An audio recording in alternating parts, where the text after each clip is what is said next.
today is part of a long continuum at Old Salem. And it is that research ethic that began 70 years ago when Old Salem Incorporated was founded.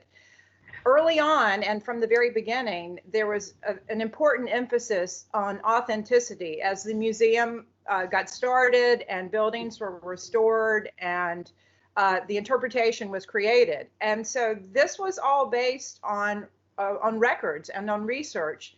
And this was begun by Frank Horton, who was the director of restoration for Old Salem and went on to found the Museum of Early Southern Decorative Arts, which Gary will tell you about.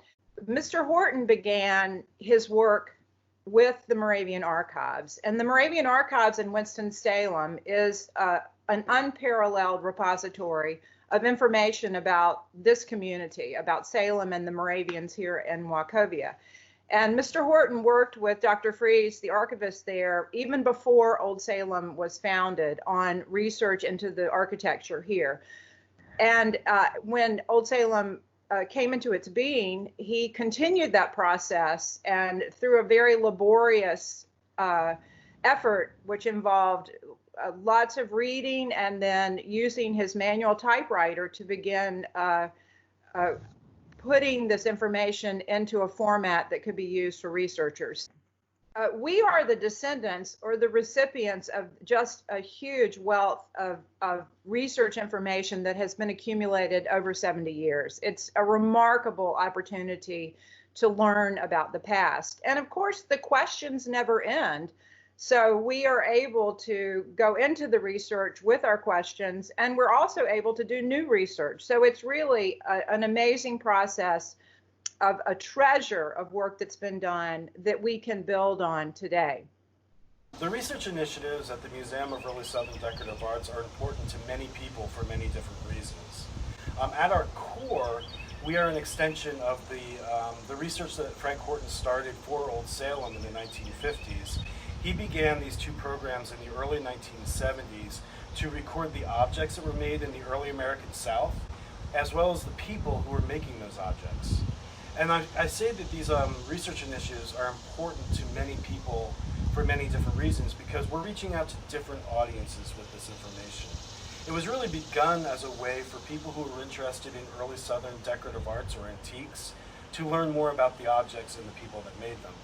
But because he began collecting information about people regardless of their gender, regardless of their class, and regardless of their race, we continue along those tracks. These archives have become very important to those who are looking into the social history of the early American South, because we're looking at a fabric that is relatively unbiased according to class, race, and gender.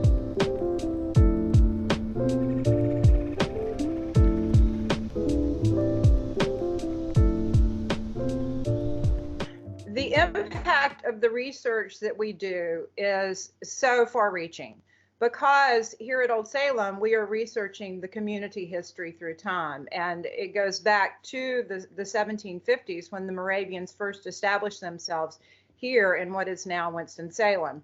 And of course, we live our history. So history is not something in the dustbins of time. History is with us, and history can be informative to us, but the historical record can also be used as insight to move forward. And today we are engaging here at the reconstructed log church in Old Salem, which is a building that was originally built in 1823 for the congregation that was established among the enslaved population in Salem and in the area. And it was because of important research into the history of this time in Salem during the period of slavery that we were able to conduct the work that we did and to reconstruct the building. The building is a reconstruction, an authentic reconstruction, because we have certain criteria involved in reconstruction of buildings, and it includes archaeological excavation. And so we did archaeology on the site to understand the footprint of the building. We have excellent documentary records, and we have some images from paintings of the building. So all of this documentation is part of the research that was uncovered to make the log church a reality. And as a reconstructed building, Old Salem uses the church in an interpretive manner on the interior. The exterior as we know it was originally, as best we can determine. And then the interior, since it's a new space that we've created, is used for interactive exhibits about the people who lived in the community and are buried in the neighboring graveyard. So the building is a testament to the power of the research. And when you think about the past and the present, then we think about, okay, there were enslaved people in Salem. Well, what does that mean? Well, this is when we get to the point of truth in history and how we need to, and it's incumbent upon us as researchers to be open and as unbiased as we can as we consider the past and the documentation that we have. And of course, once again, the Moravian records are a phenomenal resource, but we also have other information, genealogical information that we can plug in. So it's a matter of casting our net very wide to understand the past and then using our best skills to bring that forward to the present. Because we know that knowledge is power, and it's especially important to engage this information and these stories that may have been ignored in the past, specifically about the history of people of African descent in our community. And of course, there are ramifications today, and it's really important for people to understand the history, and we can move forward from that. So the impact of the research is significant in so many far-reaching ways. Understanding the past and bringing it into the present is the major emphasis of the Hidden Town Project in Old Salem, this new initiative that was started when Frank Vagnoni came as the new president. And the goal, the overriding goal, is to research and reveal the history of people of African descent who lived in Salem. And this would not be possible if we did not have the research program going on. So it's incredibly significant to this new initiative. And we've gained so much traction, and we've already learned so much in the research that we've done over the past 3 years. So MESDA's research initiatives, at their core, they're important to the staff here at Old Salem Museums and Gardens. The MESDA Research Center, which includes the Craftsman Database, the Object Database, and other things, as well as the AMP and Thomas A. Gray Library, are essential to the staff of Old Salem Museums and Gardens to do their work today. This is where the information of the previous 3 or 4 generations has been stored and is accessible and used daily. Now, outside of the staff, what began as really a decorative arts library collection and research database has really been able to become important as decorative arts have moved and embraced material culture to look at a broader landscape. And that has even moved on now where we're looking at a more inclusive and comprehensive landscape.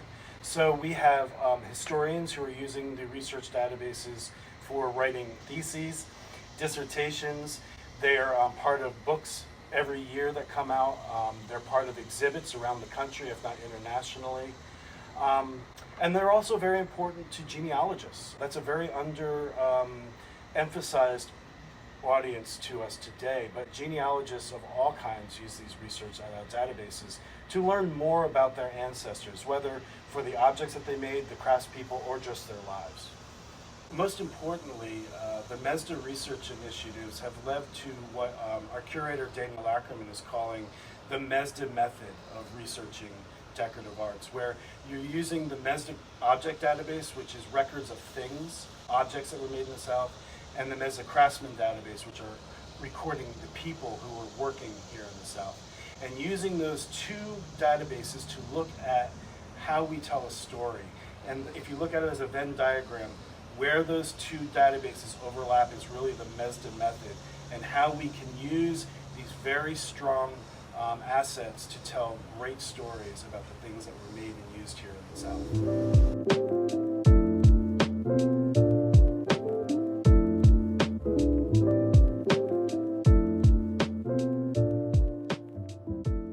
The research tools that Old Salem has to offer are abundant and in many, many places. And I would first offer that the historic site itself is a tool. The buildings, the architecture, the landscape, the graveyards. So the public can pursue this information as a tool for learning about the place just by walking through Old Salem. And new initiatives, particularly Salem Pathways, that's coming soon, will invite the public to do this on their own time. So we take for granted sometimes that we have these artifacts that we walk among while we're in Old Salem, and that is a tool. It's a tool for learning. The buildings are identified, the dates of their construction. At the St. Philip's complex, where the log church is, where we are today, there's much to be learned just from walking in the graveyard and reading the interpretive information. So I would offer that the artifacts present on the landscape are major tools for understanding. In addition, of course, Old Salem's website has many different links and many different pages that offer information that can certainly enliven the story, and then you can bore down into further information. As for actual research, conducting research, the Wachovia Room in the Old Salem Visitor Center is the headquarters for Old Salem Research and Archaeology. And we hope in the near future to be able to offer research hours by appointment.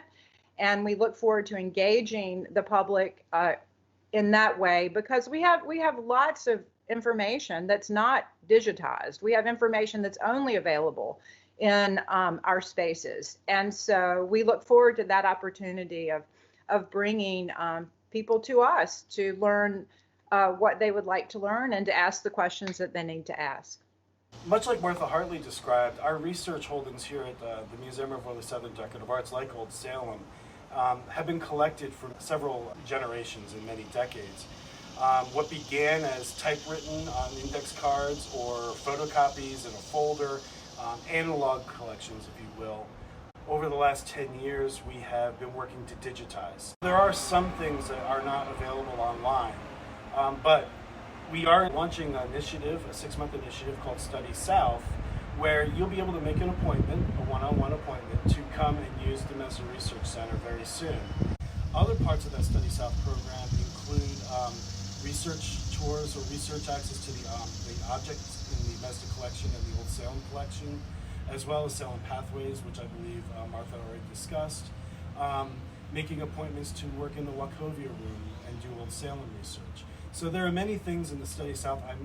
We're doing online lectures and online programming and classes. So go to oldsalem.org, click on the Study South tab, and you'll be able to see a plethora of information that you'll be able to engage with us over the next 6 months as we go through 2020.